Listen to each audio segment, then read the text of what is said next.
یا انٹر پڑھا ہوا ہے جو کہ تعلیمی اعتبار سے انتہائی ابتدائی تعلیم ہے وہ، یہ تو ہماری قوم کی حالت ہے تعلیم و ترقی کی. لیکن یاد رکھیے کہ جب ایک انسان اور کوئی بھی قوم دنیا کی اگر ترقی کی خواہش مند ہوتی ہے، وہ چاہتی ہے کہ دنیا میں وہ اپنی صفیں آگے کر لے، تو یاد رکھیے کہ بغیر تعلیم کے بغیر علم کے نہیں تو آپ آگے بڑھ سکتے ہیں، نہ دنیا کے سامنے ٹک سکتے ہیں، نہ دنیا کے سامنے کھڑے ہو سکتے ہیں. اگر دنیا کی آنکھوں میں آنکھیں ڈال کر آپ کو باتیں کرنی ہیں تو لازم ہوگا کہ آپ سب سے پہلے علم کی محبت کیجئے، علم کو سینے سے لگائیے. علم ہوگا دنیا میں آپ آگے بڑھ سکیں گے، علم ہوگا آپ آنکھوں میں آنکھیں ڈال سکیں گے، علم ہوگا آپ کسی کے ساتھ میں کھڑے ہو سکیں گے.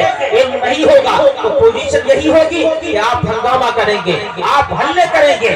آپ کو سچ مسلمانوں میں جب کسی چیز کی قدر نہیں آئے گی تو آپ جھولا اٹھانے کے علاوہ دوسرا کوئی کام نہیں کر سکتے ہیں. مسلمانوں کے حالات تو تقریباً ہر کھنڈ میں یہ ہے کہ اگر یہ لیڈر بنتا ہے تو جھولا اٹھانے والا لیڈر بنتا ہے. مسلمانوں کے حالات یہ ہے کہ اگر تعلیمی اعتبار سے دیکھیں نہیں تو یہ کسی بھی تعلیمی میدان میں کھڑا ہو کر کے دنیا کی آنکھوں میں آنکھیں ڈالنے کے قابل ہے، اور نہیں تو کسی شعبے میں یہ کامیابیوں کے ساتھ میں اپنی زندگی گزار رہا ہے.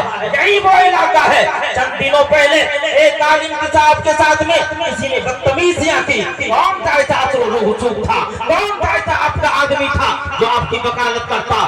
وہ تو آپ قربان جائیے اور دعائیں دیجیے علماء اہل سنت کو.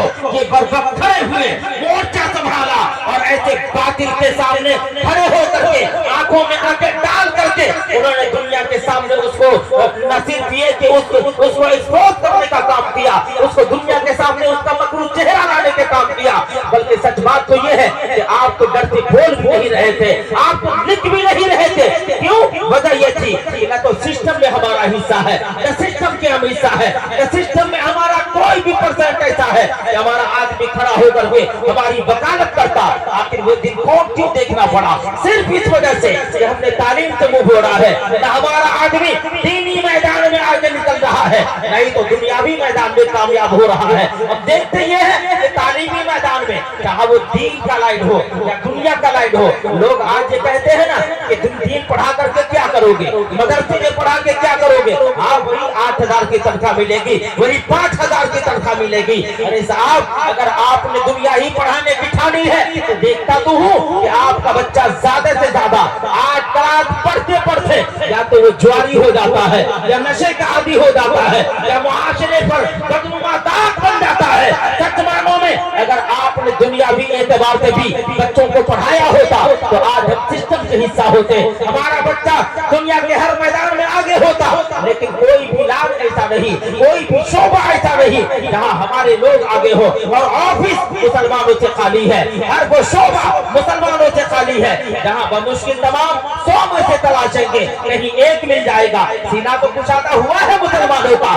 اس گورنمنٹ نے جب نوکری دینے کے لیے جب لوگوں کو آگے بڑھایا ہے، اب لوگوں نے سوچا چلو ٹیچر بن جاؤ، کم سے کم ٹیچر بن کے زندگی گزار لیں گے. ٹیچر بننا مسلمانوں نے سمجھا کہ سب سے بڑا سوال ہے، کسی طرح سے نوکری حاصل کر لو.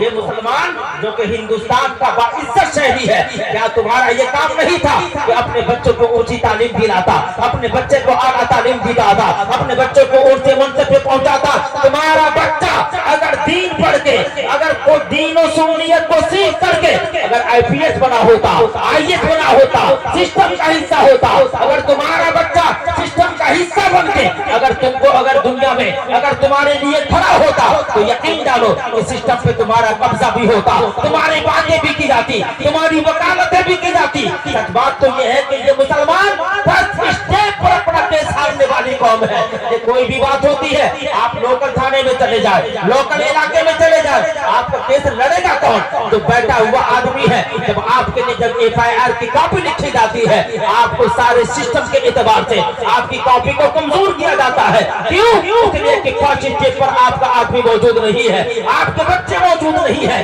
مسلمان کی کوئی ایسی صورت وہاں پہ موجود نہیں ہے کہ وہ تمہاری وکالت کر سکتا، تمہارے لیے کوئی باتیں کر سکتا. سچ بات تو یہ ہے کہ اگر دو کمیونٹی میں کوئی بات ہو جائے، تمہارا معاملہ جب پہلے اسٹیج پہ جاتا ہے، لوکل تھانے میں جاتا ہے، تمہارے تمام FIR کی کاپی کو کمزور کر کے، تمام دفعات کو ہٹا کر کے ہے وہاں بھی لڑنے والا نہ تو ہوتا ہے نہ تیرا بچہ ہوتا ہے نہ تیری قوم کا کوئی فرد ہوتا ہے. نتیجہ یہ ہوتا ہے کہ دنیاوی کیس بھی تو ہارتا ہے اور تم دین کا کیس بھی ہارتا ہے. علم نہیں ہوگا دین میں بھی تو پیچھے ہوگا, علم نہیں ہوگا دنیا بھی تو ہار چکا ہوگا. نتیجہ یہ ہوگا کہ جہاں بھی جائے گا دینی لائن میں بھی تو تھر تھر کانپ رہا ہوگا, دنیا میں بھی تو تھر تھر کانپ رہا ہوگا.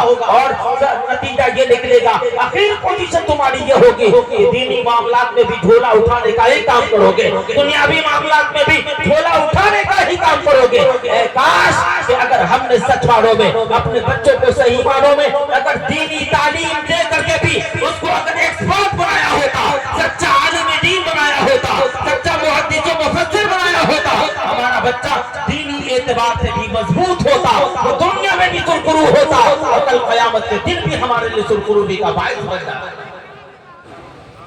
تقریر فیروز القادری صاحب قبلہ ماشاءاللہ ماشاءاللہ. محترم سامعین, یہ حفاظ کرام کی تعداد, جامعہ ملک العلماء کے جملہ مدرسین, اس کے معاونین, محبین, تمام کے تمام قابل مبارکباد ہے. لیکن یہ آخری طرح نہیں ہے, بلکہ سچ بات تو یہ ہے کہ ابھی یہ ڈھنگ سے اس لائن میں یہ چلنا بھی نہیں سیکھا. حافظ قرآن کا کیا مطلب ہوتا ہے؟ حافظ قرآن کا مطلب یہ ہوتا ہے کہ یہ فضیلتیں اپنے اندر جمع کرتے ہیں, قرآن کریم کو حفظ کر لیا, لیکن سچ معنوں میں اس نے دین سیکھ لیا ایسا نہیں ہے. یہ فرض علوم سیکھ لیا ایسا نہیں ہے. ابھی اس کے لیے تو اور بھی آزمائشیں ہیں, اور بھی بڑی دنیا ہے, اور بھی بڑی کائنات ہے. حافظ قرآن سچ معنوں میں اگر حافظ قرآن ہے اور قرآن کے احکام